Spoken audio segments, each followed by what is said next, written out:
Hi everyone, welcome back to the Locomag channel. If you don't know me already, my name is Payne. Hi. And for this issue of Locomag, the theme is Out of the Closet, which means that today I will be following some 5-minute crafts closet hacks, obviously. As a disclaimer, I'm not going to be following any hacks that modify the way a piece of clothing looks for 3 reasons. They're almost entirely for women's clothing. I don't own any sewing materials because I never need to use them. And the ones that are simply design hacks like tie-dye and iron-ons are ugly. And I'm not going to waste my time and money making something that I know I will not like. On the bright side, 5-Minute Crafts actually has videos on closet hacks. They're mostly folding and organization, which could actually be pretty helpful. As another disclaimer, my closet is actually really small and it's mostly storage space for stuff that I don't have any other room for. So unfortunately, I can't really do anything about that for the time being. So instead, I'm going to be focusing on my dressers. My dressers are kind of cluttered even with the way that I already fold my clothes, so I look forward to maybe learning some tricks to save space. I think the best way to test these hacks is to compare it to the way that I already fold my clothes. Some factors that I'll be taking into consideration when I'm determining whether or not it's a good hack is if it takes more or less time than the way that I already fold things, the practicality, like if it's worth folding something a certain way, and if it actually saves space compared to my current situation. I don't see this video being too long because it's not a long process to fold clothes. Or is it? I don't know, we'll see what 5-Minute Crafts has to say about that. I'll be following one of their videos titled 32 Amazing Hacks for Your Wardrobe. If you didn't know this already about 5-Minute Crafts, the number in the titles of their videos is almost always wrong.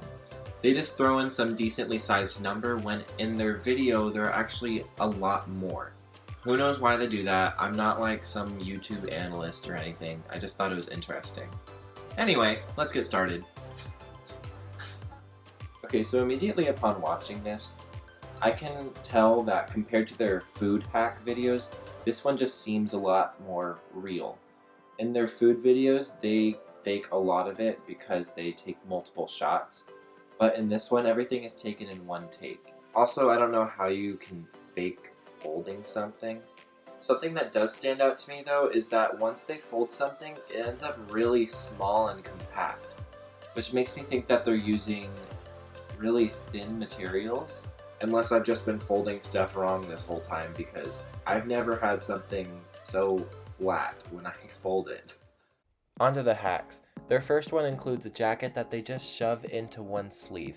I'm not too sure about this one because that means it's going to be super wrinkly and I'm not really about that.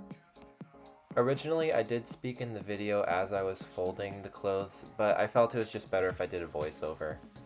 I noticed that in 5-Minute Crafts video, they had the bottom of the jacket zipped up. I don't think that really mattered too much, but my jacket kind of just balled up in one spot, so I had to keep shoving it farther and farther down the sleeve. I don't know how 5-Minute Crafts did it so simply and so quickly, but I don't think that this is that great of a hack. To be fair, this is a travel hack, but I don't see the point in shoving it all into one sleeve where it's going to get wrinkled when you could just zip it up and roll it like a burrito. I've done that before and it's a lot more efficient than this. Their next hack involves a hoodie and a shirt as if they're saving an outfit for later. I've actually done this one before where I fold it up into the hood, but in this hack they actually use the strings to create a handle as if it's a handbag. I think this looks like a convenient hack, especially if you're going to spend the night somewhere, so you can avoid the hassle of bringing a bag. One thing I noticed about their videos is that everything that they fold looks like it's brand new, and somehow they get all the folds super precise, and I was just struggling to make things not fall over onto each other. So anyway, I ended up getting it into the hood, and it was just as I remembered, but I did struggle to get the strings out. Honestly, I don't think this is a bad hack. I don't see myself using it, however, because it's not that inconvenient to carry an outfit, especially if you just already have a bag. Given the circumstances that you don't have a bag, I do think that this could be helpful. In their video, they're clearly trying to consolidate everything as much as possible, but I don't think that's the most efficient way of going about organizing your dresser. They put this sweater into a drawer full of other sweaters. I don't know anybody who has a sweater drawer. Obviously, you can just put your sweater into any drawer, but if this is a sweater specific hack, then I don't think it's that practical, because I don't think people have tons of sweaters lying around like that. Maybe that's just my Southern California bias, but whatever. On to the hack. In their video, the sweater had 2 slits on the sides at the bottom. Mine doesn't really, it just has 2 longer parts in the front and back. So it was actually pretty difficult to fold it up on both sides. To be honest, this is a pretty decent way to fold a sweater.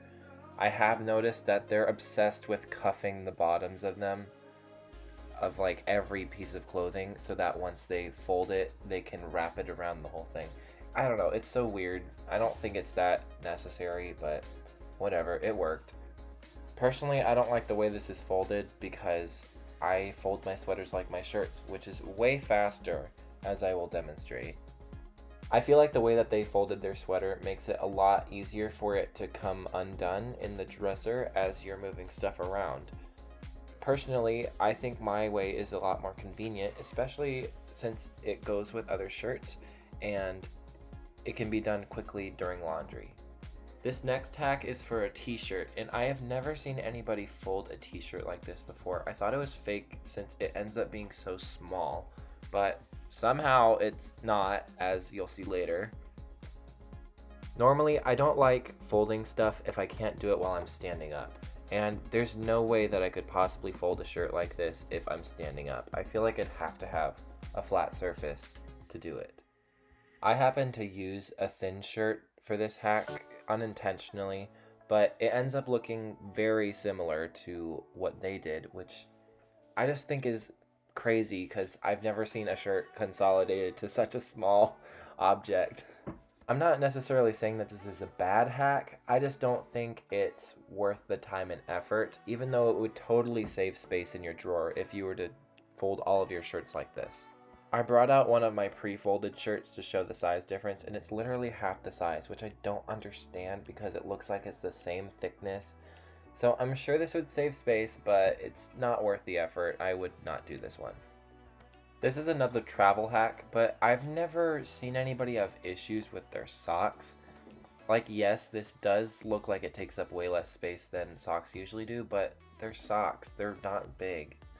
Anyway, I had to test it out, obviously. So I set it up like they did. I've actually seen people roll up their socks in a similar way to this, but is it actually worth it for the amount of space that you save? Because the way I do my socks is super simple, and I never have a problem with storage with them. I accidentally went a little out of frame with these, but I mean, the process is simple enough. You just wrap the end of a sock around both of them and make this little ball. I think they overcomplicated folding socks. But anyway, moving on to this outfit prep. They fold together pants, underwear, a shirt, and socks, and then they roll it up. The one problem that I see with this is that those pants are so thin, I feel like this could only work with leggings without destroying and stretching out your socks. I wasn't going to put any underwear in mine because I don't need you guys seeing my underwear, but I followed what they did with the socks, but immediately I knew that these pants were not going to fit inside of a sock. So I felt kind of bad for my socks, but once I realized how thick this roll was, I didn't put them through the torture of trying to stretch them over.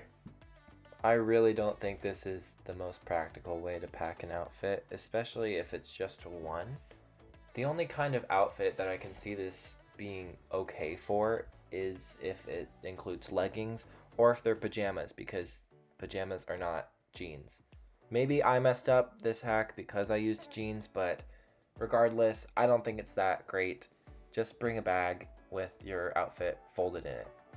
Well, overall, I wasn't disappointed in these hacks. If you saw my last video of me trying out coffee hacks, you'd understand that having high expectations for 5-minute crafts isn't really a good idea. These closet hacks seemed like they could actually work to keep a more organized dresser or suitcase, and although I personally didn't really like all of them, that doesn't mean that it couldn't work for someone else. When looking at these hacks from an efficiency standpoint, they did all take longer than the way that I usually fold my clothes. I'd also like to say that a few of them were a little less practical than the others, like the whole outfit bundle thing, but others seemed pretty decent for the extra effort that you had to put into it, like the square shirt. I don't necessarily think that all of these hacks would save space, rather I think they'd be more noticeably separated from the rest of the clothes, especially in luggage, like the socks and the hoodie purse. To be frank, I don't think I'm gonna be using any of these hacks in my daily life, but maybe if I'm traveling, I might try out a few to see if there's any discernible difference. I'm actually surprised that some of these hacks were decent to some degree, and who knows, maybe I might try out that square shirt thing. But for now, I think I'll just stick to what I already have. That's all I got for this issue of Locomag. I'll be back next month with a new 5-minute crafts testing video. Until then, thanks for watching and I'll see you next time. Bye!